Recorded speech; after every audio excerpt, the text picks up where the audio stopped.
Hey there, Knicks fans. How you doing? It's your boy, Jonathan Macri, with you for another episode of the Knicks Film School Podcast. And the latest, as we are officially on the doorstep of the top 10 of our list in our 25 for 25 series that we have been going through this summer, ranking the top 25 Knicks of the century, of the last 25 seasons, to be specific.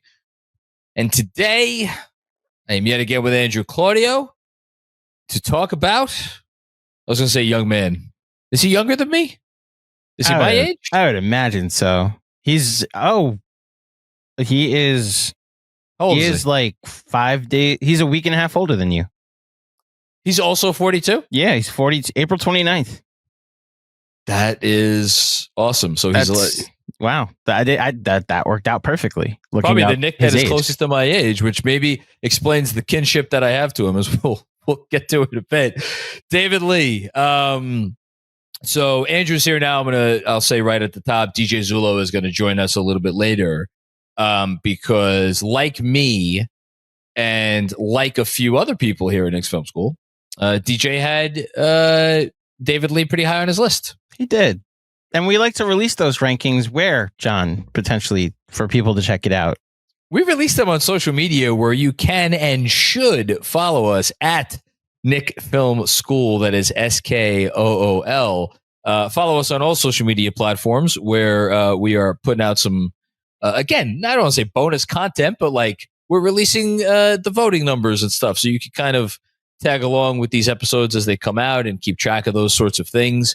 So yeah, give us a follow and you'll see that Mr. Lee, David Lee, is someone that maybe generated a fair bit of diversity in the opinions here amongst the faculty. So I'm just going to go not across the board. I'm going to go high and then I'm going to go low. So me, along with Chris Persianen, I've always valued the basketball opinion of Chris Persianen. We both had him fifth on our list. I can't, every time I see the word France, I'm like, who is France? The other Jeremy, that's his name. Yep. Had him sixth. Mensah and Jeremy Cohen had him seventh. And then DJ Zullo had him eighth. Jeff J was the closest to where David Lee actually wound up coming out on this list. He had him 10th. And then, who do I start with here? Sean with a W had him 15th. Kev Words, my esteemed co-host right now, GMAC, and Benji all had him 16th. And then, man, where the hell is Mark? Wake Mark up. I don't know if Mark's put his kids to bed, if he's doing like his actual job. Mark had him 19th, and you know what? I am gonna confront Mark about this. It might be on a post game in the middle of the goddamn season. Mark's gonna pay for his sins. Here is the point. If you're looking at this on YouTube, or you just heard me say the ranks, there has not been a player thus far where their actual rank that they ended up with the average was like a number that like one person gave them. Again, we had Jeff ranked him 10th, but no one else was close to the number because everyone was either pretty significantly higher or, in your case, significantly lower. Mm-hmm. Which, like, before we even get into the resume, I think I know the answer to this, but why him? Why him? Of all of these guys, no, seriously, of all of these guys who have generated such debate among this fan base over, like, in some cases, years after they stopped playing, why is David Lee the guy who caused this much, difference of opinion here? So I would also pose the question to you, why him? Why is David Lee a top 5 Nick of the past 25 seasons? Why are you looking at me like I'm the one asshole who had him fifth? No. You're representing the assholes that had him fifth, John. Okay. I love this. I love when you get feisty. It's the best.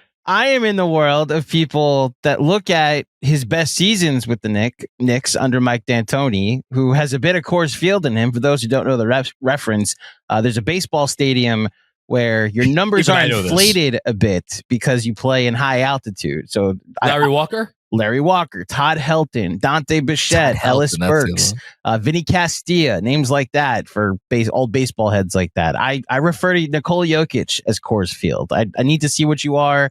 No. Not that you hear me out. It's not that his numbers are inflated. It's that when you play with Jokic, it's like playing at Coors Field.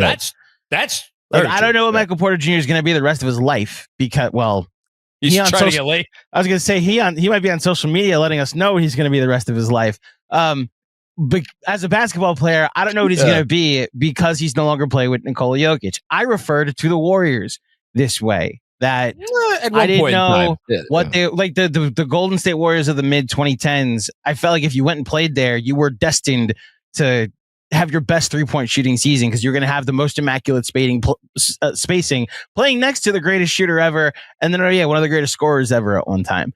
So, like David Lee under D'Antoni, one of the more creative and I'll just say one of the more special offensive minds that leaned heavy into offense. Mike D'Antoni, the head coach of the Knicks, starting in 2008, 2009. He played there for 2 seasons under D'Antoni, and those were his best 2 seasons with the Knicks. And as a result, I don't know how to evaluate the 2 seasons that the Knicks say don't matter because we were clearing the books as best as possible, and somebody had to get the points and rebounds. His most success as an NBA player is after he left the Knicks. His All-Star appearance with the Knicks is literally the last. Like, it was an All-Star replacement. I don't know how to. Honestly, he's as high as he is for me because he made an All-Star team.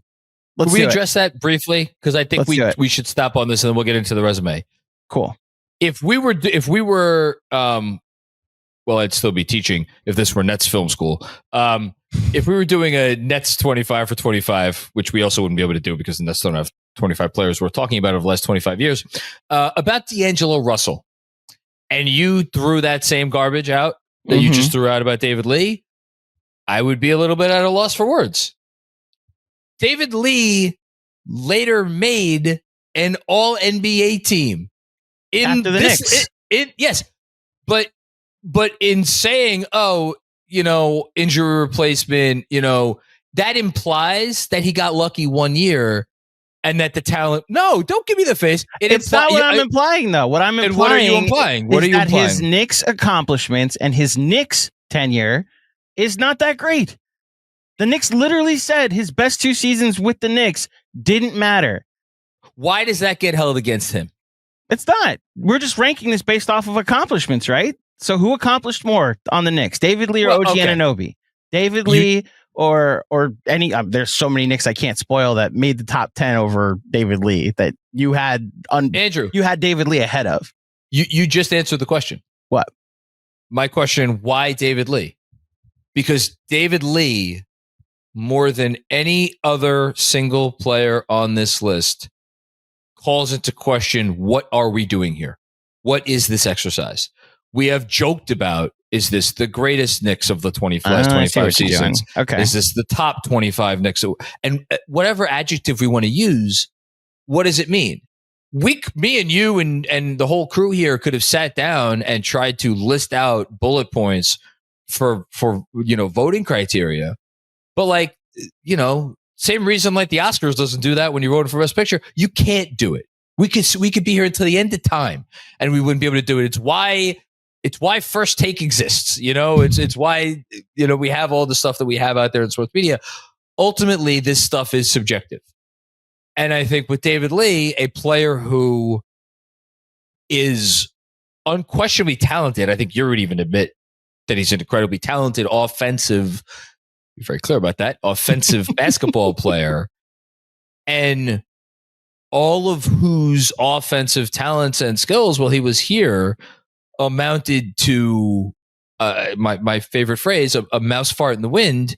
What's the, what does it matter? Like, how do we reconcile that versus, you just brought up a name, OG Anunoby, a guy who came here and was like, okay, this is your job to do. If you do your job, we're going to do a lot of winning. Well, guess what? OG Anunoby has done his job, and it's led to a lot of winning.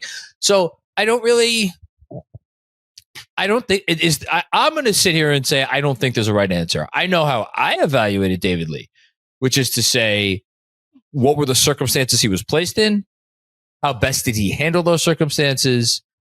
And ultimately, in my gut, and all of my ranks came down to my gut.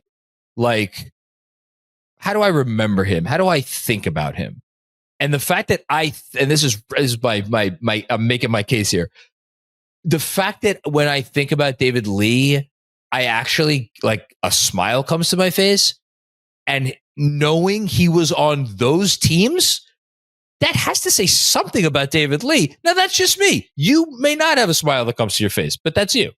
I've made the case throughout the course of these episodes that we've done that I don't really hold anything post-Ewing, pre-Melo in that high of regard. It's one of the most forgettable stretches of Knicks history. It's one of the more tumultuous stretches of Knicks history. And to David Lee's defense, I will say, I don't know if there's any player we're going to talk about over the course of this list that he might have the least percent of blame. Like, there obviously is some defensive deficiencies that didn't always lead to him being the most positive contributor on that end, but there's nothing off the court. There's nothing like poor fit wise. He just like did his job, became really good at it. And like when you eventually read the resume, you'll see he is toward the top of a lot of counting stats in Knicks in the history of the past 25 seasons. I do recognize like his talent and how good he was. It's just this stretch of Knicks history is not the most memorable of the past 25 seasons. And unfortunately, being the best player over that stretch, like my favorite player from this stretch, Jamal Crawford, I still had 14th. Like, it's not like I have that high of regard for Jamal, even though he's probably the guy I think of and a smile comes to my face. So think about that, where I go Jamal Crawford and David Lee are 2 spots apart in my ranking. They're probably the 2 that I would take anything from and be like, man, I wish they were around for Knicks success. He, like his former teammate Jamal Crawford, had to go elsewhere to find success. And I guess that sentiment, I wish they were here, a few years earlier or a few years later, that in and of itself has value to me. Mm-hmm. When I was doing my rankings, it had less value to you. Again, I don't think either of us are wrong. I don't think anyone's in a position to say you're right or you're wrong, but it's how you do the list. Let's look at the resume. Yeah. So David Lee attended Florida. Did he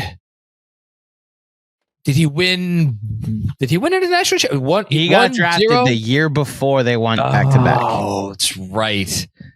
So, but was he a teammate of any of those guys, Horford or Brewer or Noah? No, I'm not sure of, but I'm staring at his wiki. I can look it up. I should have looked that up beforehand before I brought it up. In any case, finished 4th in Sixth Man of the Year voting in 2007. Yes, in his senior year, he was joined by incoming freshmen and future NBA players Al Horford, Corey Brewer, Torian Green, and Joakim Noah.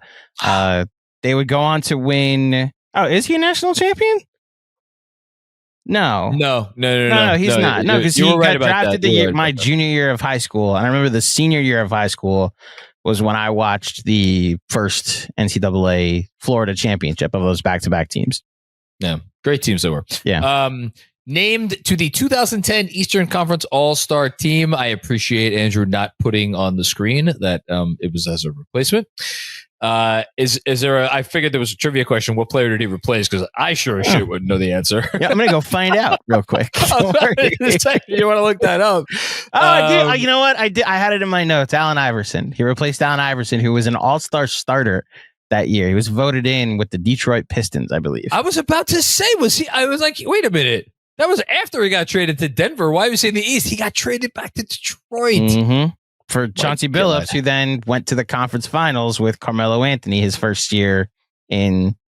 I think this was one of the last years that the NBA said the sole criteria for All-Star starters was fan vote. Yeah. And they were like, and this is during a stretch when you had international voting and Yao Ming was starting over Shaq. And they now have it as percentage where it's fan vote, it's media vote, it's player vote.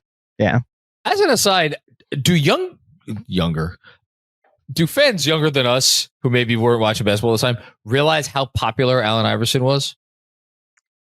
I think so, because a lot of fans, but mostly because of people our age that talk about try to tell the story. And I think the fact that a lot of younger fans today go right to the numbers and the data and inefficiency, and I think like Melo gets this, Kobe gets some of this, and then the old heads like us are like, no, you weren't there, like you don't understand what this was. So people love that fucking dude. Yes. Anyway, back to David Lee. First in total rebounds, second in total offensive rebounds, and second in total win shares. I won't wax poetic about the win shares thing because it may come up later. Since the 2000-2001 season, which again, we are only considering from that season on. And then the most double-doubles, 174, of any other Knick during this time period. Obviously, Ewing has the most double-doubles in Knicks history. I wonder if Reed or Bellamy is second. That I didn't look up, but I was going to ask you, do you know the other 4 in the top 5 from the past 25 seasons? Oh my! In double-doubles? In double-doubles. I'll say this. That's a great question. Fifth on the list is 64. Has 64 double-doubles. So David Lee is 174. There's 3 guys in between him and the person that has 64, who's number 5. Okay, I'm not going to try to do it in order. Is Melo on the list? Melo is number 4 on the list with 79. Okay. Tyson Chandler. Tyson Chandler is 8th on the list. That's embarrassing. Kurt Thomas. Kurt Thomas is 115. You are correct. That's number 3. Well, that's number 3. So I'm missing number 2? 2 and 5, yeah. 2 is an obvious when you really think about it. Guy was an automatic 10 rebounds a night, even if they were not the most physical of rebounds. Oh my God. What? Wait. No, I was, even if they were not the most physical of. Shout out to Mensa, who always used to comment how all of Julius Randle's rebounds are unassisted. Oh my God. You know what that says? What? You know what that says about me? What? That says I got Julius erasure. You should have stopped smoking weed after he left New York, John. Maybe I should have smoked more weed when he was in New York. Maybe that would have solved a lot of my problems. Speaking of players that you might want to forget, number 5 is Enes Freedom. Enes Kanter. Yeah. Wait, that's it. So when you started saying it, I was thinking Enes Kanter, and then I was like, well, no, he was only one season. He wouldn't be second. But yeah, no, the guy was a double-double machine. Enes Kanter was here for a couple seasons, by the way. I know he didn't play much his second season, but that's 64 double-doubles. Just to give a little more backstory, Mitchell Robinson 6th, Karl-Anthony Towns after one season, Cat's probably 7th on the list, 58 double-doubles last year, and then Tyson Chandler and Josh Hart are next on the list. Is Brunson even in the top 15? He's got to be somewhat up there. Because for assists. Oh, you know what? I'm realizing now this is just double-doubles, points, and rebounds. I bet you that no one else has points and assists. I can sort it, but we can move on to the conversation. We can move on. Look, yeah. David Lee got a lot of rebounds, and he, his scoring average wasn't incredibly high in his first couple seasons here. Of course, he did get up to 20 points a game. Jalen Brunson, 28 double-doubles, by the way, points and assists. Yeah, so he's not that high. Look, the numbers. You want to look at advanced numbers. You want to look at counting stats. Any way you cut it, the numbers for David Lee were really good. And David Lee was also a great guy, or by all indications, he was a great guy. And he was here when there was just a lot of stuff going on. And the fact that he was like a quiet, positive presence in a sea of feces. I don't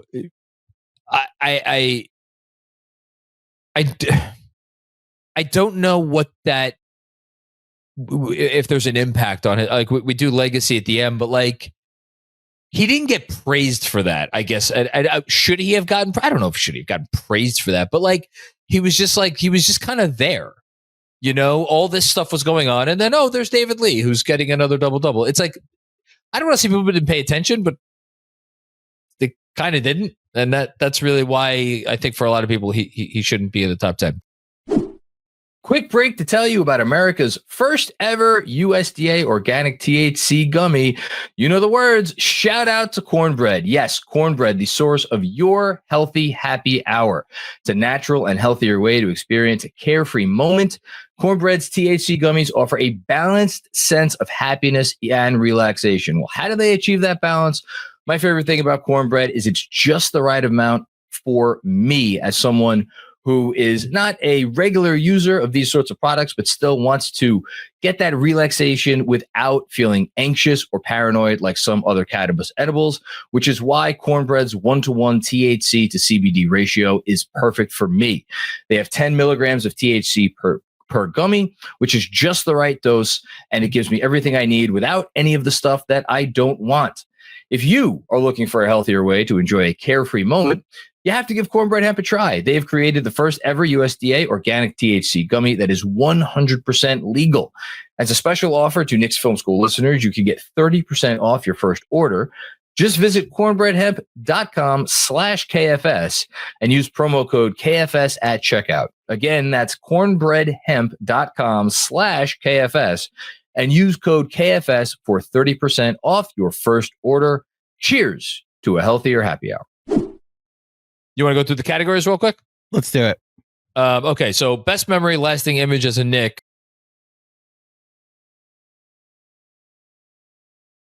Truthfully, my lasting image of him. No, I'm not going to go with that. I got to interview David Lee briefly. I that's think right. I mentioned this. Yeah, I interviewed him and David Robinson. Or David Robinson. That would have been cool. Nate Robinson. And he was just a super nice guy and like so like professional and like just like the sort of dude that like, oh wow, I would really like to talk to this guy about basketball for a very long time. That's my personal lasting image, and that is my end around of avoiding the fact that I don't have a whole lot of, spectacular memories of him in a Knick uniform doing things on a basketball court. How could you not have many memories on the court of your fifth greatest Knick of the past 25 seasons, John? I never purported to have said memories. It's not, it wasn't a must in my qualification. Good word, purported. He has the coolest buzzer beater of all time. Kind of has to be a tip as they throw it at the basket.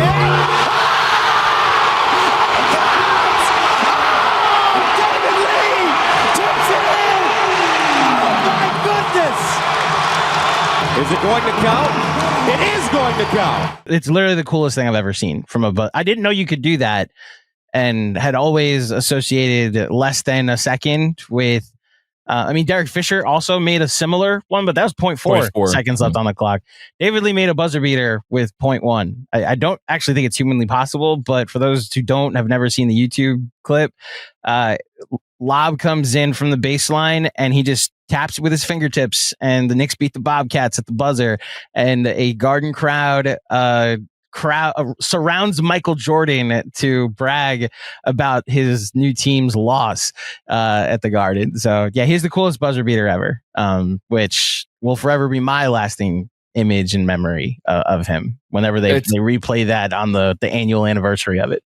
It's the correct answer. Biggest regret. Okay. I got one. What if they'd have given D'Antoni a real team? I know I used this in this category at a previous episode. Yet. No, you haven't yet. Well, I purported that I'm going to use the great word purported. That the Randolph, David Lee, Crawford team, what if they had stuck it out with that team instead of blowing it up 2 months into the season? As far as what if they gave D'Antoni a real team, this is a first. Go ahead. No, that's where I was going. What if they let Crawford and Zach Randolph stick around with David Lee? the team would have scored a shit ton of points at the very least. And then this is something that I don't know that this ever gets brought up, because if they don't sign Stoudemire and they just keep David Lee, Melo, maybe, I don't know, man, that's a more loaded question. I was going to say, I don't think Melo wants to come here. But he did kind of want to come to New York. He did. Look, there's the what if regret, big, like that whole conversation when we talk about Melo and maybe even Amari will be like probably the most lengthy conversations we have when discussing this category. Yes. Throughout this list. I know you and DJ will talk about this, but his most successful role with the Knicks was as an undersized center. Yes. Gobbling up all the rebounds, being a machine on that end. And it's like what made him an all-star in 2009, 2010. Like the numbers were at a certain point undeniable. When he went to Golden State, he went and became a power forward again. And it was his injury that then let them realize, oh, we have like an unstoppable lineup when we put Andre Iguodala at the 4 or Harrison Barnes at the 4 and Draymond at the 5. So like if he stays here, you're right, they probably don't sign Amari and they probably still trade for Melo, but like I can't say it enough. Like the Knicks were not like under D'Antoni, they needed to go get Amari Stoudemire, who then turned into an MVP candidate doing the exact same things David Lee was doing. So, well, not the exact, but in the same, like you were either a power forward or a center for most of your time. And now we're just going to make you a center in this lineup with Gallinari at the 4 and like the originator of being a stretch 4, you know? I just think that you mentioned Gallo, and again, spoiler alert, Gallinari is not coming up on this list. I don't even think he's getting. I would hope people know that by now. I don't even think he's getting an honorable mention episode. I was a big Gallinari fan, so that's like, you know, a little sad for me. But like, I would have loved to see him play a significant, you know, portion of time with Gallinari, like after Gallinari actually became like a decent NBA player. But like, whatever. Long story short, he did not get to play with great talent. No, I mean, it would have been, and that would be my regret, is that the time that he played with the Knicks was during one of their more tumultuous times. He got drafted to a team that couldn't put one foot in front of the other. And by the time they had a plan, the plan was, okay, your 4th and 5th season don't matter, but get all the buckets you want before you hit free agency in 2010. And he added an all-star team. He worked his butt off, added an all-star team to his resume, and he went to a team that was clearly starting to put something very special together. And now he gets to say he's an NBA champion for the rest of his life. So I actually think, while it's a biggest Knicks regret, it's the best thing that could have ever happened to David Lee. And more highlights why this stretch of Knicks history is so forgettable for me, because he's another person that you look after his Knicks career, how he was used correctly and got to experience the success that he probably could have if the Knicks were anything close to competent in the late 2000s. All right. I'm going to... What? Might piss off a few people. Uh-oh. What role would this player have on the current Knicks team? Andrew Claudio. If I could guarantee, Charles Barkley just went on Bill Simmons' podcast. I'm not gonna do a Charles Barkley guarantee. But if I could guarantee you that Mitchell Robinson was going to be able to stay healthy, if only we were all so lucky, but for the foreseeable future, knowing that Mike Brown is the coach of this team, and remembering what Mike Brown did with Domantas Sabonis, who, to be clear, is a better passer and playmaker than David Lee, but like not, and again, I'll get into this with DJ in a bit, not dissimilar players in the slightest. Are we 100% sure that the Knicks are better now with Karl-Anthony Towns as opposed to if they had, at his peak, David Lee on the roster? I'm going to be as respectful as possible in how I answer this question. Okay. Yeah. What the fuck are you talking about? Here's my logic. So you don't have any, is what you're going to tell me, right? No. Here's my logic. We know David Lee as a 5, incredible challenges, right? Defensively. Mm-hmm. Could you not say the same thing about Karl-Anthony Towns? Yeah. Okay. The thing with Karl-Anthony Towns is because Karl-Anthony Towns makes $58 million, whatever it is. Karl-Anthony Towns is going to play 35 minutes a game, and Karl-Anthony Towns is going to close games. What if you had David Lee on the roster? And that's why I said the Mitchell Robinson part about Mitchell Robinson staying healthy. And you could do maybe 20 minutes a game at David Lee, 25 minutes a game at David Lee, maybe 30 minutes a game of David Lee, and mix and match. And then do another game where it's 20 minutes of Mitchell Robinson. Maybe it's 25, maybe it's 30 minutes of Mitchell Robinson. And you mix and match. Maybe you play them together occasionally. We got Gershon Yabusele on the roster too. You throw him out there, get some 5-out spacing, the whole thing. And you have a Sabonis-esque hub at your 5, and he is flanked by OG Anunoby and Mikal Bridges and all the guys that we flank Karl-Anthony Towns with. And oh, by the way, you give David Lee a guy in Jalen Brunson who, by the way, we saw what David Lee could do with an incredibly talented point guard by the name of Steph Curry. And whereas the Jalen Brunson, Karl-Anthony Towns pick and roll, it obviously worked. It worked very well to start the season, and then it slowly started going downhill. And I'm not putting that blame on anyone in particular, but I don't know, man. David Lee seemed to value being able to do the dirty work and all that sort of stuff. I think he could have been a pretty good pick and roll partner with Jalen Brunson. And then again, you surrounded with all those defenders. I'm just throwing it out there.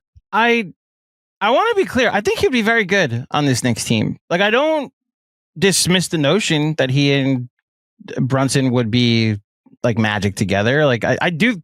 Where I went with this question and with this category was they would be very similar to the Hartenstein role. And obviously, Hartenstein is a significantly better defensive player than David Lee. So it's universes. Right. Yes, Galaxy's different, right? But offensively, you could use David Lee as somewhat of a hub. Like you said, the Sabonis comp is where I was going with this.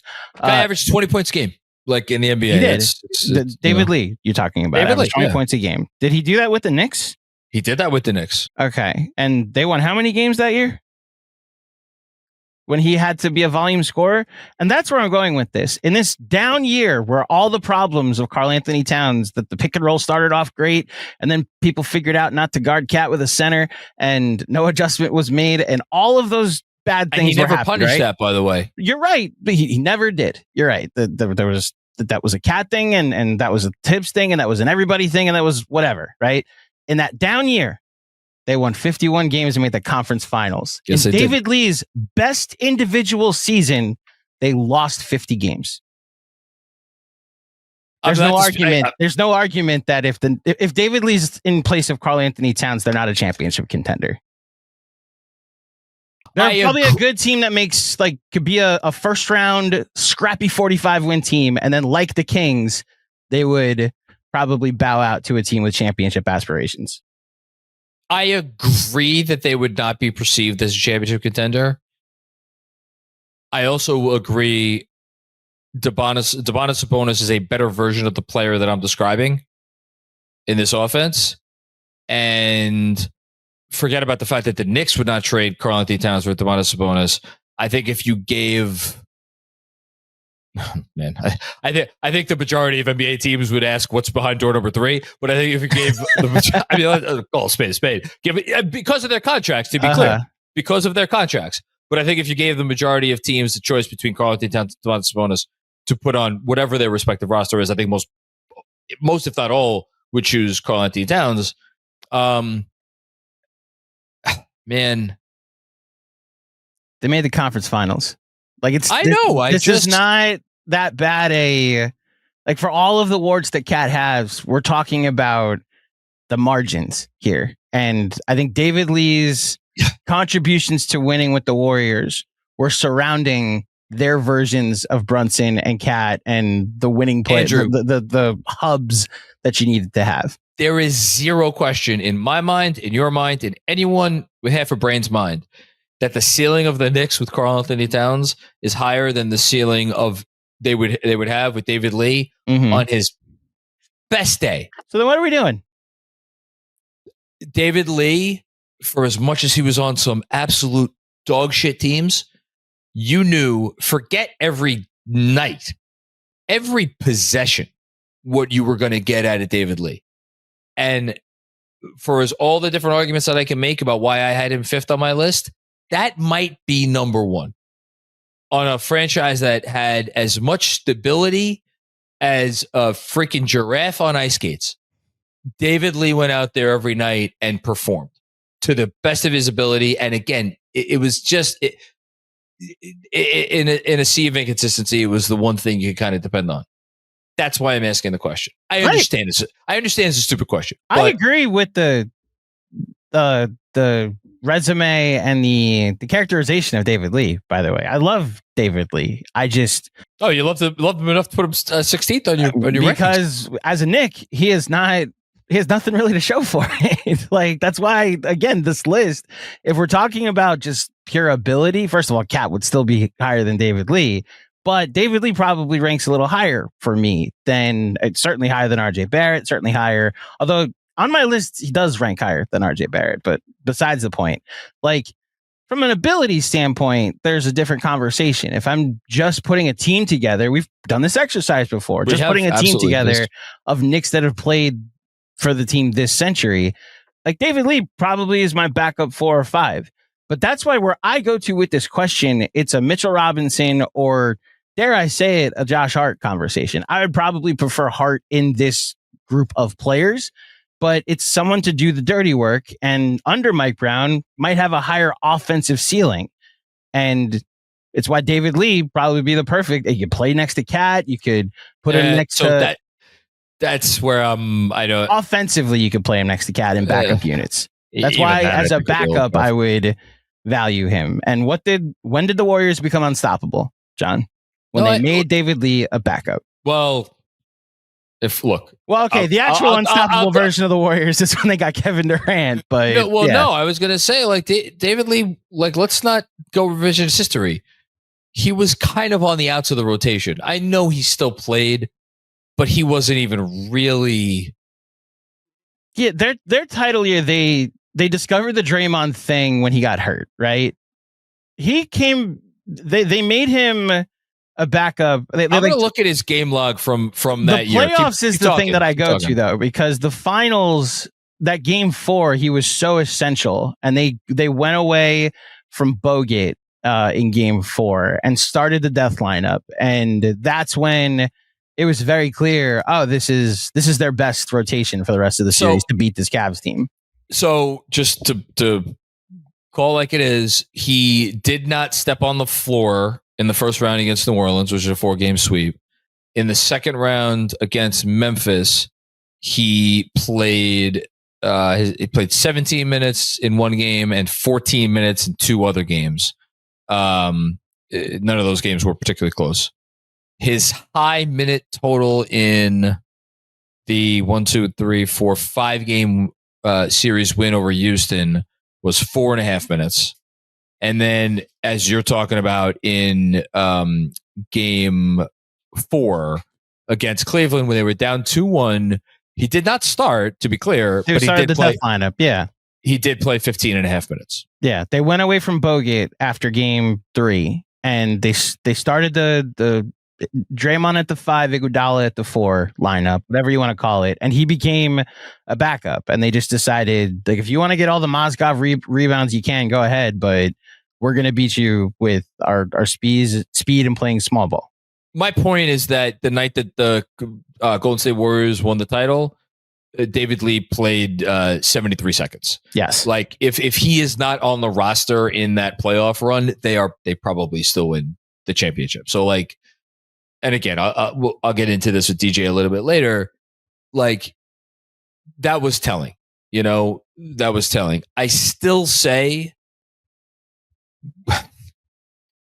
there was a way you could have put that guy on a roster and had it, or look, at the very least, it's worth wondering about. Just like, to really bring it back around to my stupid point, there are still people to this day who wonder, can Karl-Anthony Towns be a center on a team that wins the title? Well, we wondered the same thing about David Lee. The answer ultimately with David Lee was no. Well, I hope for all of our sake that the answer for Karl-Anthony Towns is different. Got that right. Goodness. All right. Last thing I can see with Knicks fans, consummate professional, all the things we've talked about. Guy we wish could have been on better teams, been surrounded by better talent. I hate to throw this term on him, but if it fits one guy on this list, it's got to be him. A lovable loser, right? Oh yeah, that's probably the best way to describe David Lee in my mind. And I think I'm glad that DJ is the second half of this episode where I got to play the heel for the first half. Listen, you were respectful. I was. It's not about him. Is solely the reason why he is where he is on my list.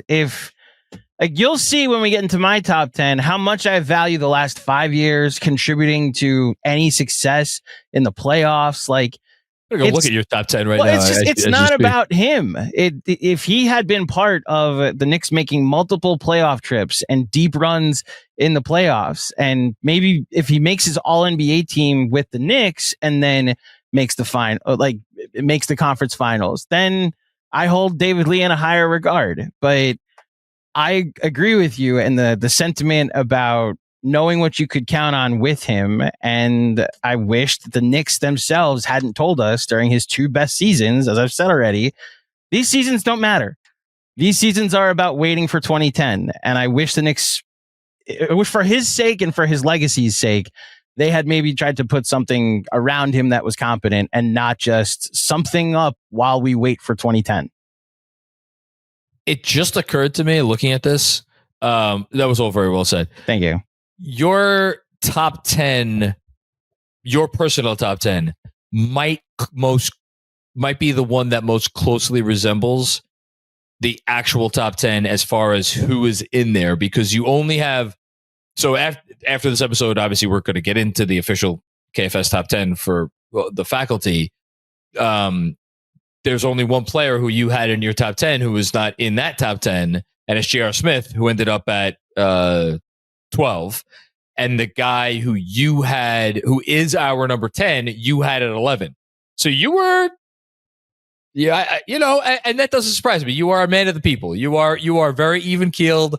You're down the middle. It's what I am is someone that values accomplishments. It's what did you accomplish gets you at the top of these lists. It's the goat versus boat conversation. If you told me, love that shit. If you told me that we were doing just the top 25 best, it would just be a different criteria. I would go to all the individual metrics and look at that and say, well, it doesn't matter what they accomplish. Like Stephon Marbury probably cracks my top 10. He's a better basketball player than David Lee, but Stephon Marbury won't get on any top 10 as far well, that's where I go to. What did you accomplish? It's how I do the big list for the NBA too. Like the Brady versus whoever quarterback debate is over because greatness implies you accomplished something. No quarterback accomplished more than Tom Brady, as much as I hate everything about his existence. And I love watching him be a broadcaster on Fox and watching Belichick be a coach at UNC. And I get to watch both of them finally be bad at their jobs. If you wanted to have a boat conversation with Tom Brady, I don't think he's the best quarterback or best person to ever play the position. I could name a few quarterbacks, but that's not what this list was for me, at least. This wasn't who's the best Knicks of the past 25 seasons. It's who accomplished the most. And unfortunately for David Lee, anything he accomplished here was during a time that I want to forget in Knicks history. And unfortunately, that gets held against him for me, but I'm glad that now as I tap out for the rest of this episode, two people can eloquently talk about what he did accomplish and wax poetic about David Lee instead. Well said. Thank you, Andrew. Stick around. Here comes DJ Zullo. Joining me now. Oh, I am introducing you like a guest. It's DJ Zullo. Hi, DJ. How are you? Well, it's good. You have wonderful hospitality. Always treat your friends like guests and all that. I'm doing well. I'm really excited to talk about one of my favorite all-time Knicks. I was doing the list earlier today and just kind of in my head, he's the guy we're going to talk about is right up there. So I'm very excited to talk about him. A guy that, doesn't get a lot of shine considered where he, the era he played and some of the losing that happened, but happy to talk about him right here.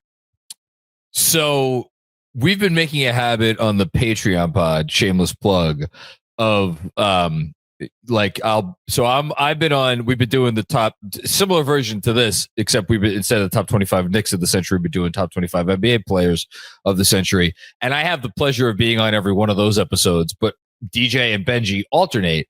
So it's great for me because I'll get you on and then I'll throw Benji under the bus to you.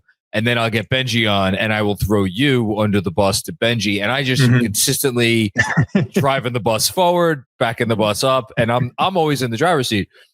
So now I'm going to do the same thing because Benji was on the last episode when we were talking about J.R. Smith.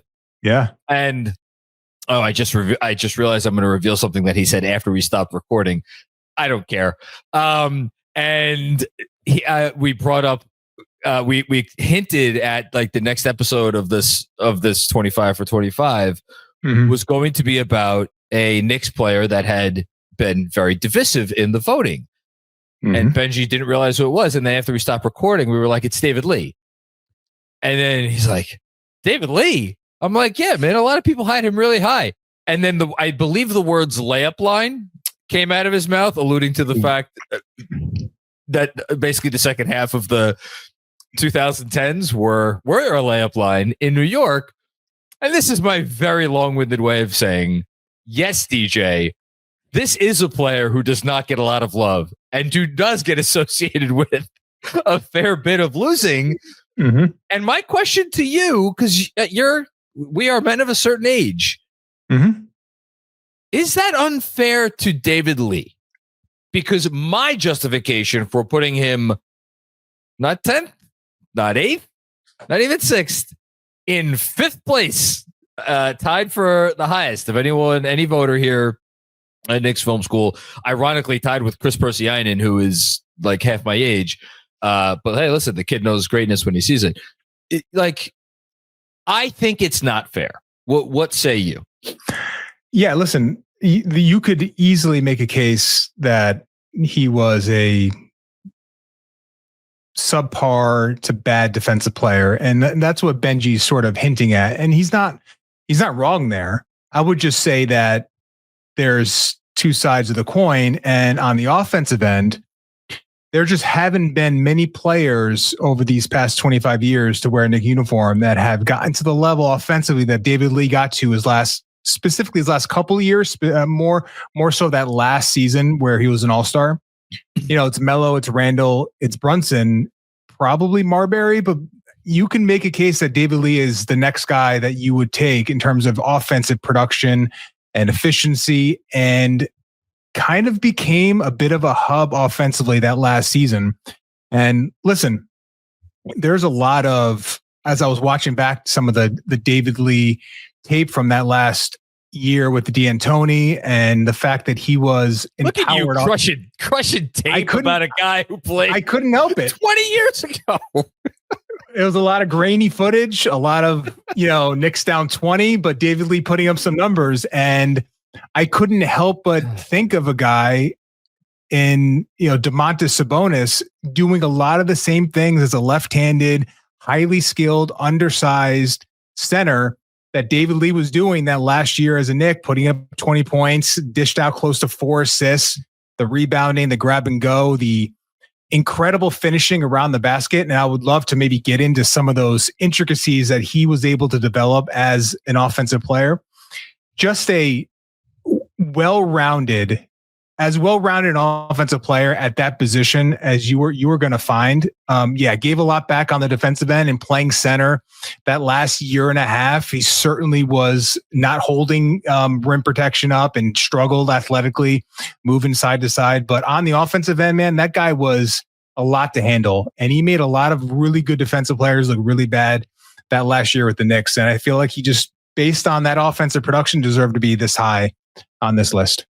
So, I'm not going to go over the stats because I have already done that, even though we're recording this, full disclosure, before the segment that you just heard with me and Andrew Claudio. But I'm sure we'll have gone through the stats on that episode. The fact that, David Lee had 65 double-doubles in a single season, which not only was fourth highest in the NBA, but is the third highest total in franchise history.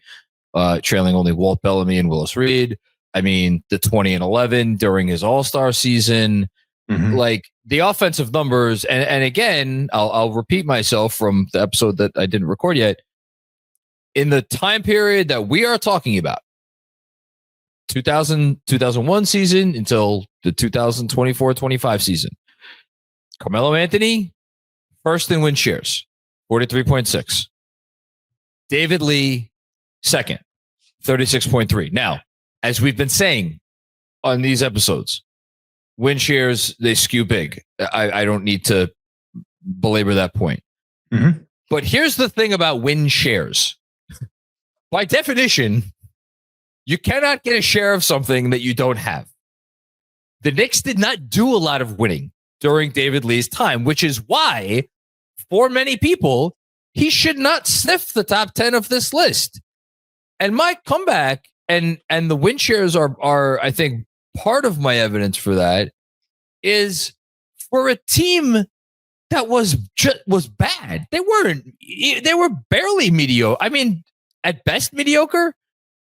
The fact they had mediocre moments. They were not consistently mediocre, but they had some mediocre moments in there. That he was able to compile win shares on a team that hardly won any games speaks to the fact of everything that you are saying, which is that he was not a transcendent offensive player.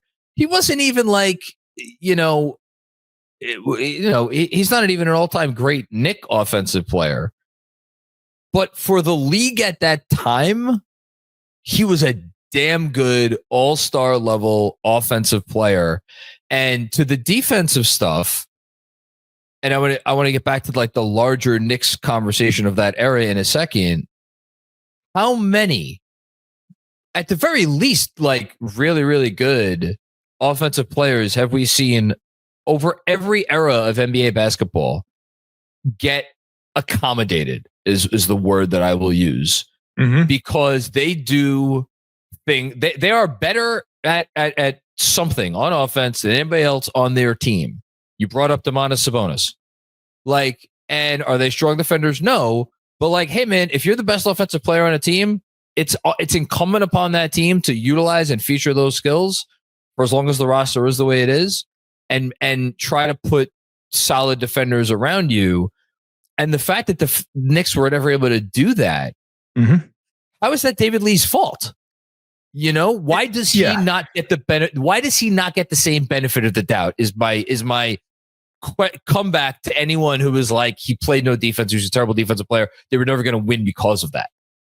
I agree with you. I think it's well put. He not only did he not have the defensive talent to sort of insulate him, it wasn't like he was playing with an all-star point guard and wings that were, all-star level or borderline all-star level guys. If you look at the teammates that he played with, I mean, it is pretty rough if we're going to be completely honest with it. And once he got a guy like Chris Duhon, who was a competent NBA point guard in terms of rotation, he blew up because he finally had a guy that can just get the ball within the vicinity of David Lee's hands with some space around him. And that's why, D'Antoni, when he comes in after David Lee's third year, he looks at him, he's like, yeah, this guy's got more skills than the Knicks have allowed to flourish. Let's give him a look at center, which he did his 4th year. And by year 5, it was like, no, you're going to be our center. We're going to put a bunch of space around you.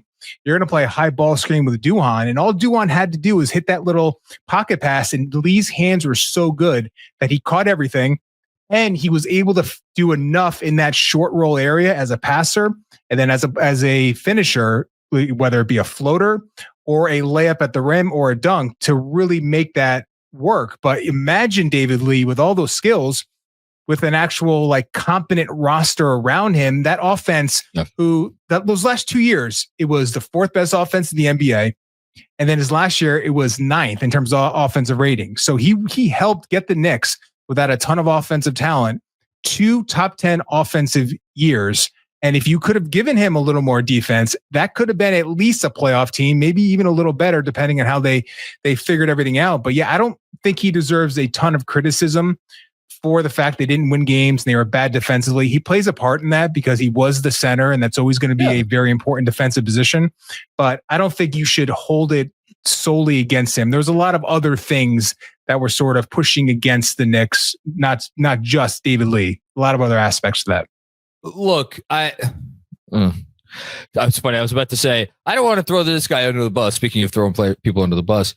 And yet I realize this is like the 4th time I've preemptively critiqued this player on this podcast series. And we haven't even gotten to him yet, which is maybe part of the reason why I'm like a little edgy. But there's a current center on the Knicks who is, spoiler alert, we haven't heard an episode about him yet, so he's appearing higher than David Lee, who, to say the organization has jumped through hoop after hoop after hoop to try to accommodate, to say nothing of Jalen Brunson. And by the way, we all love Jalen Brunson. He's going to be at the, I don't want to reveal it, but he's going to be pretty high on this list.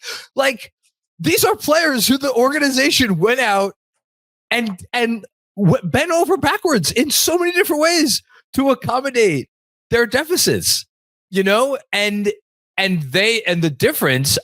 Look, is Jalen Brunson and Karl-Anthony Towns, are they better offensive players than David Lee? Yeah, they are.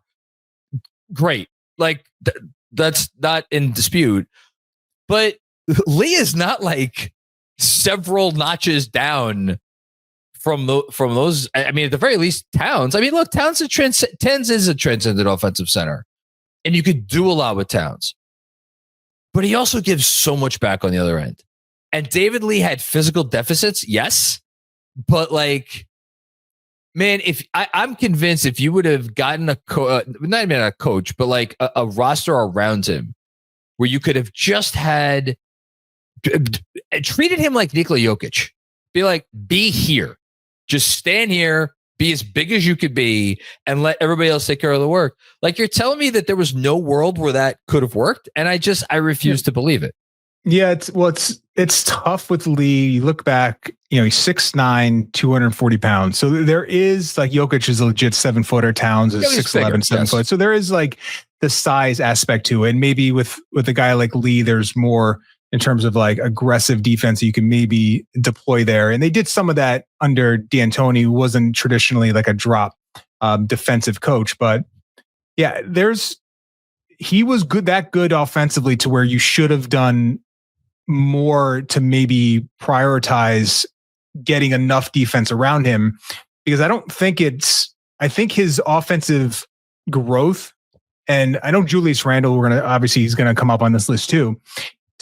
We talk all the time about how he developed as a player, how insane it was for a guy in his mid-20s to go from his rookie to sophomore, junior, third year in the NBA, and have this like bull in a china closet, and then the role man that he was in New Orleans, and the versions that we've had with the Knicks, many different versions. And then Lee, you look at him.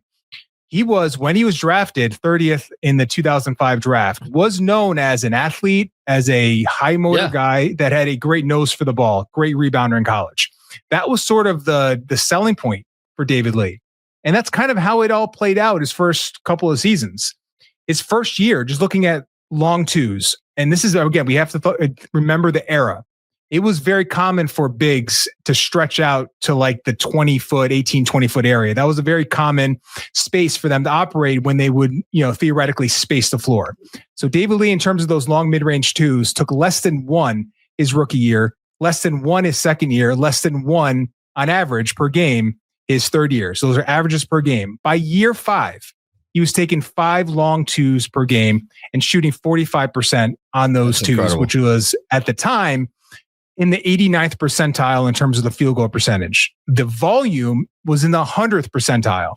So this is a guy that could not shoot coming out of college, could not shoot his first couple of years, turned into legitimately one of the best shooting bigs in the NBA in that range. That's an extraordinary developmental situation. And he still was dynamite finishing at the rim, even in that year when he was mixing in the pick and pop situation there. So just a fun player to see progress. And, obviously his time ended when he was part of the sign and trade from Aris Stoudemire. So we weren't really upset when he left, but he kind of left at a point where he was just starting to find himself. And then unfortunately for him, injuries in his early 30s never really allowed him to extend his career. But that player, that 2010 All-Star year, was just a phenomenal offensive player, both finishing at the basket, shooting from range, and then the passing, the rebounding, the grab and go stuff.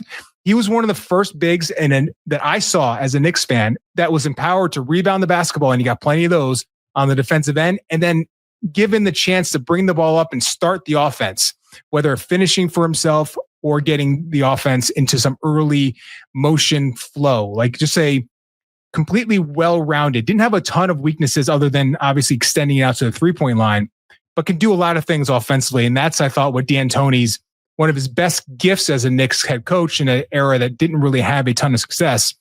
Figuring out that David Lee was this type of player offensively, D'Antoni deserves a lot of credit for seeing that and then empowering that.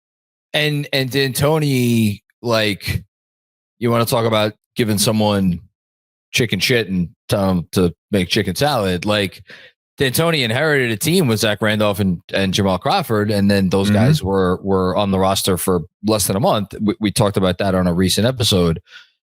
Like, I don't know, best, most talented, whatever player that David Lee played with following the Crawford and Zach Randolph trades on those last 2 years with the Knicks was Al Harrington.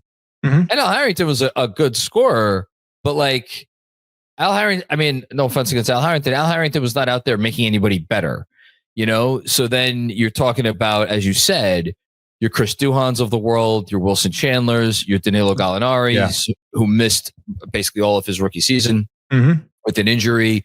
It's just not Tony Douglas. I think he had like a year under with David Lee, maybe not a guy.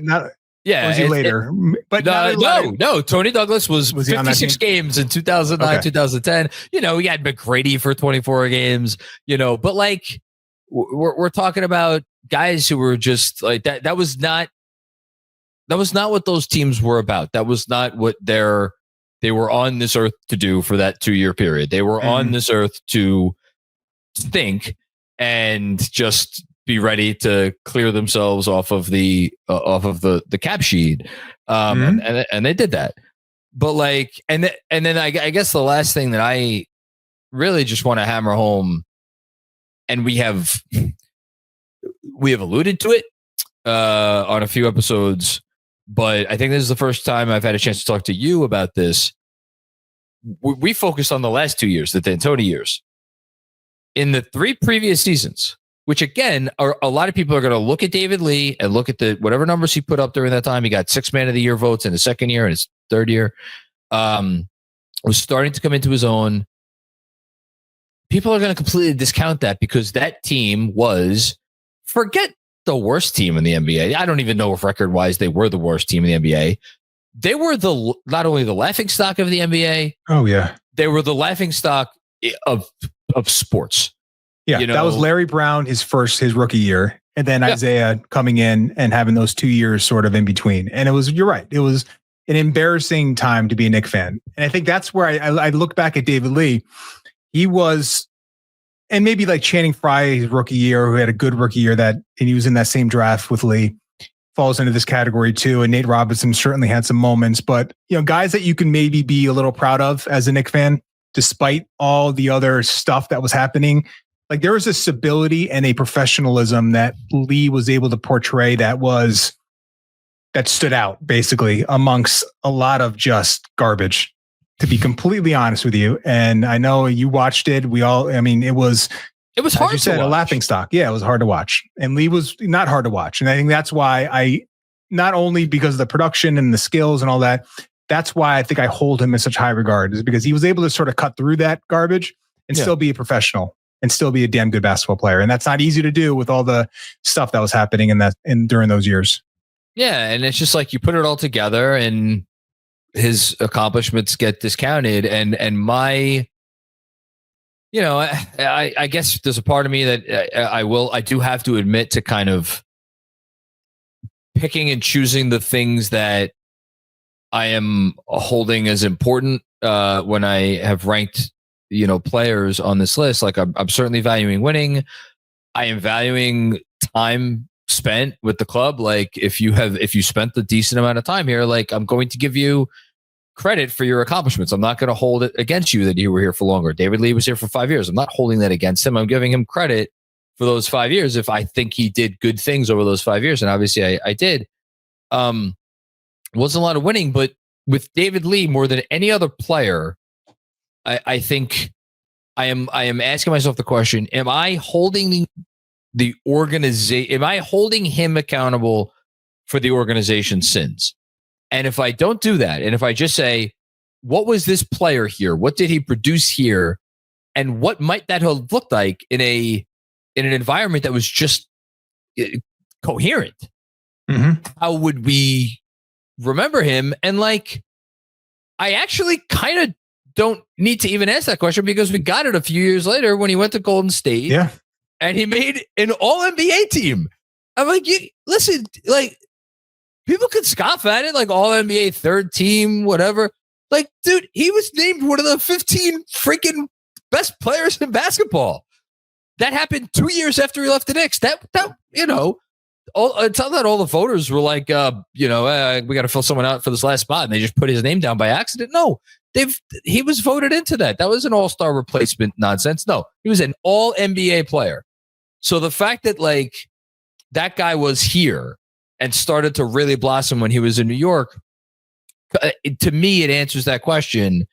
And then, but just like there's an unfortunate part of all the stuff happening around him in New York, there's an unfortunate part that like the team that embodies the modern NBA only happened because David Lee got injured. And that's always going to be a part of his story, unfortunately for him, but also through like no fault of his own.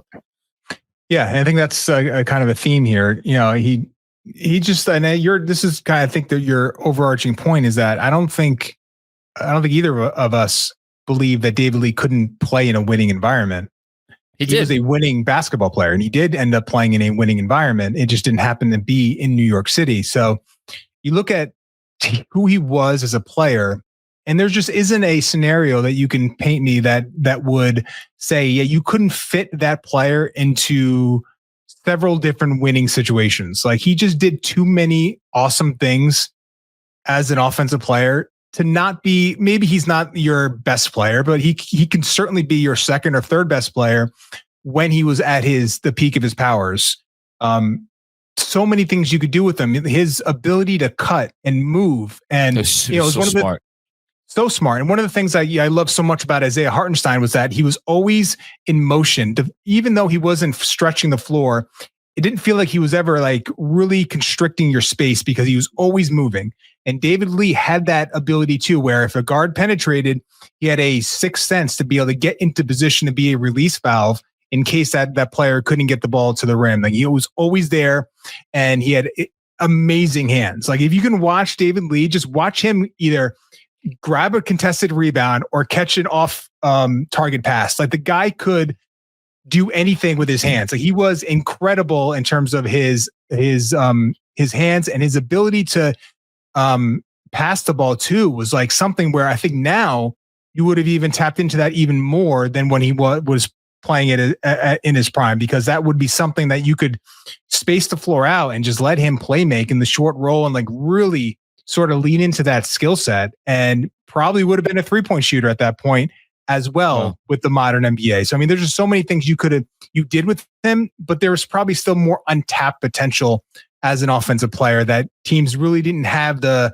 foresight or the imagination to see, because he was a little bit before the league like took off in terms of that space pace environment. He was there a little bit, but not in the prime of his career. And I think that's where you would have seen maybe the best version of him. Look, I'm just gonna say in 2009, 2010, and like again, it was his lone All-Star appearance here in New York.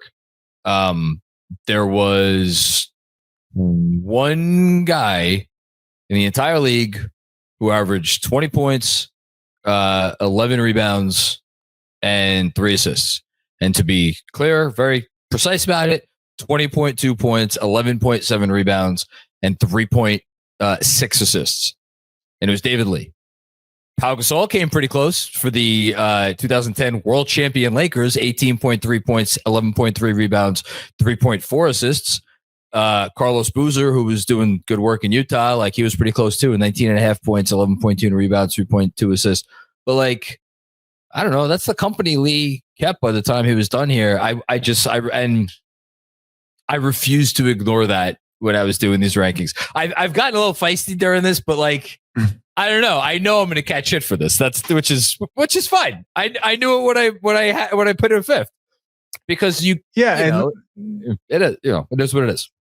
It makes sense for him to sort of be caught up in the mess that was the Knicks during that time. And if you're not going to value his production because as much as a guy that played in a winning environment, that is certainly your prerogative if you're going to create your list based on that. And that is certainly reasonable and justified. It just, I look at Lee and I think this is like one of the big takeaways. It wasn't through his fault. Like he could have been in a winning environment if he was given a more sound organization, roster, all those things. He just didn't have that luxury. But he did a hell of a job kind of, rising above it as much as he could. He did do a hell of a job rising above it as best as he could.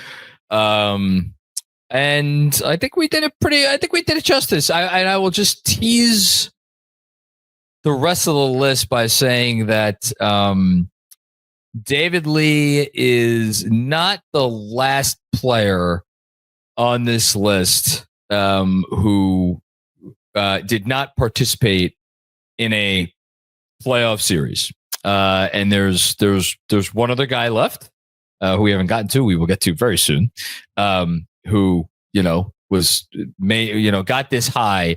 But the reason I bring that up is like maybe it's fitting. We're a Knicks podcast.